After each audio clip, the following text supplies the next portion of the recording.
Boston Mayor Michelle Wu is in hot water over a colored-only party. But don't worry, this totally doesn't scream racism, as long as it's directed against white people.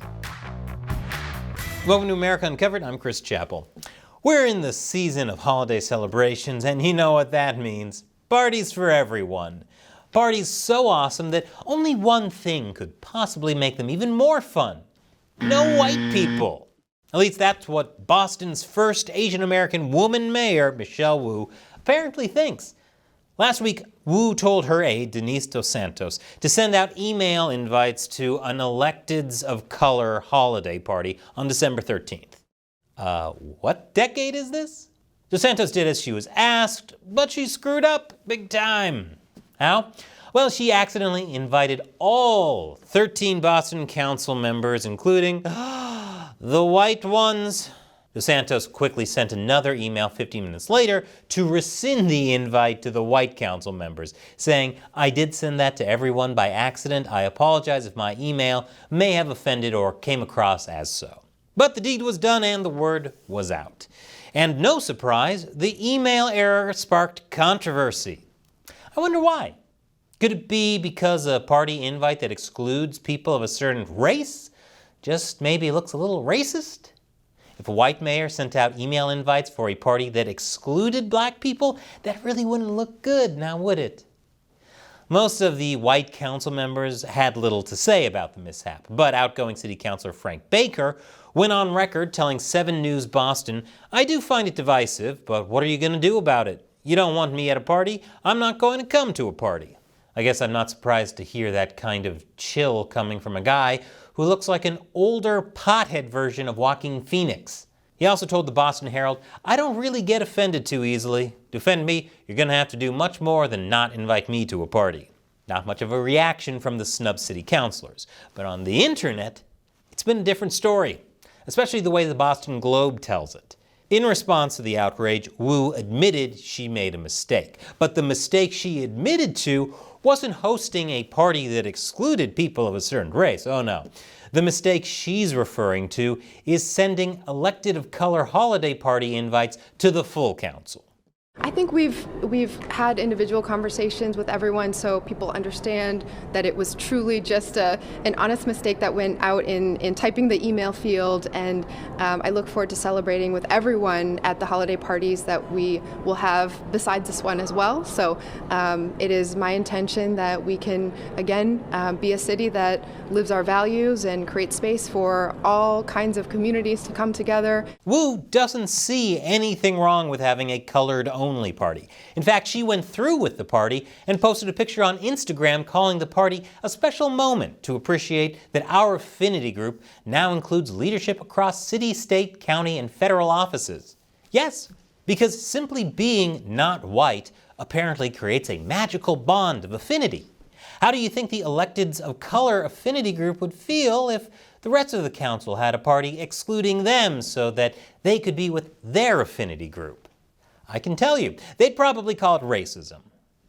Wu directly addressed concerns about racism, though, by saying, "I can understand someone might be confused or worried if certain people weren't being invited at all or were being left out of any type of celebration. But I assure you, everyone on the Boston City Council has got an invitation to multiple types of events and holiday parties." Oh, so if I were to say, blacks can't attend this one party, but don't worry, there are a bunch of other parties black people can attend, that totally wouldn't get me canceled, right? Now, this isn't the first time Wu's gotten into trouble over accusations of racism. Last year, Wu made a white joke at a St. Patrick's Day breakfast while she was complaining about local first responders protesting COVID mandates. This past winter was pretty intense. Trial by snow, trial by fire, fighters union. I'm getting used to dealing with problems that are expensive, disruptive, and white. I'm talking about snowflakes, I mean snowstorm snowflakes. That joke was mentioned in court documents in a lawsuit over discrimination against white people filed by 5 Italian restaurant owners. Some people find it problematic for people in authority to discriminate based on race, but others are okay with it as long as the race in question is white. In fact, there's tons of support among progressives for excluding white people. Why is excluding white people okay if doing that to any other race isn't? I'll get into that after the break. Welcome back. Boston Mayor Michelle Wu had her aides send out email invites to an Electeds of Color holiday party that excluded all the white members of the city council, and the news went viral. Now, it's one thing if you have a cultural holiday party. That's not necessarily a bad thing. You don't have to be Asian to celebrate something like the Lunar New Year, or be Irish to celebrate St. Patrick's Day. It's also not necessarily a bad thing to limit who you invite. Nobody needs 1,000 sweaty college frat boys and sorority girls to crash the party. But it's another thing to explicitly ban people specifically on the basis of their skin color. And yet, it's apparently socially acceptable to have parties that exclude white people, at least in cities like Boston. In an email to Dos Santos, Councilor Tanya Fernandez Anderson, who you can tell from this picture isn't white, said there was no need to apologize. She said, "Your email should not offend anyone and there is absolutely no confusion, because everyone, regardless of race, should be on board with this kind of segregation."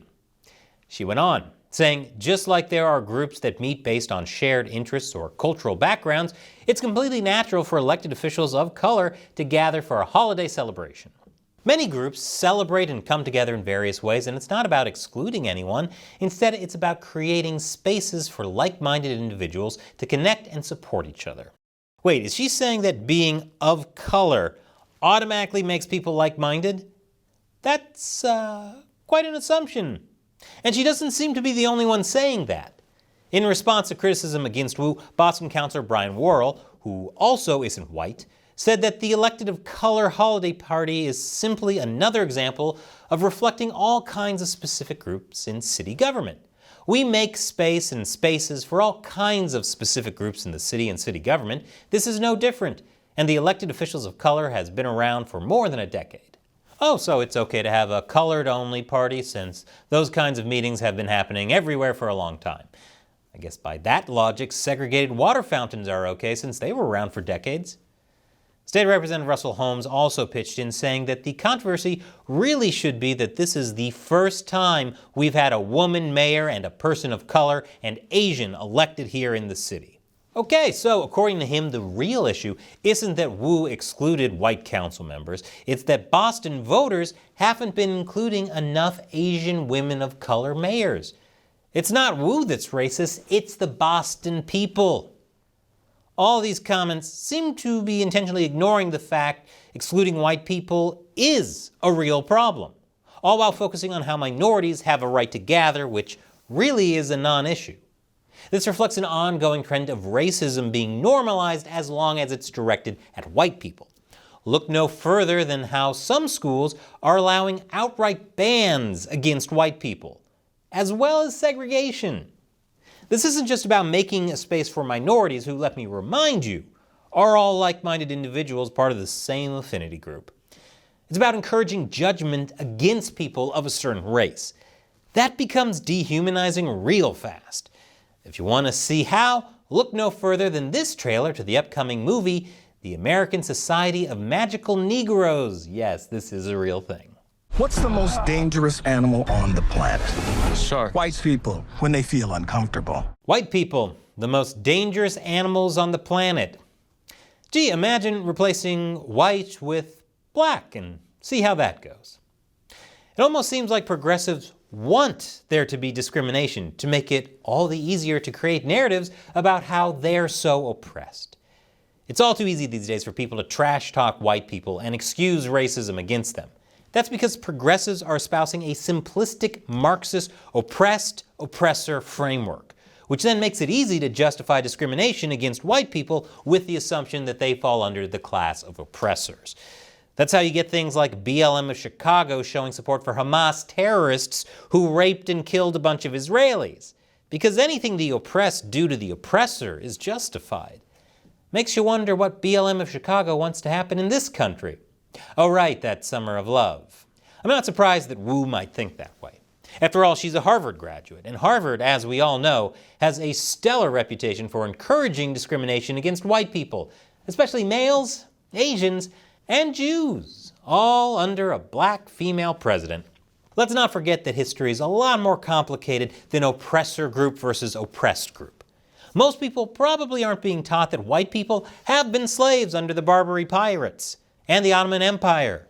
Let's also not forget that minorities are just as capable of discriminating against each other in addition to white people.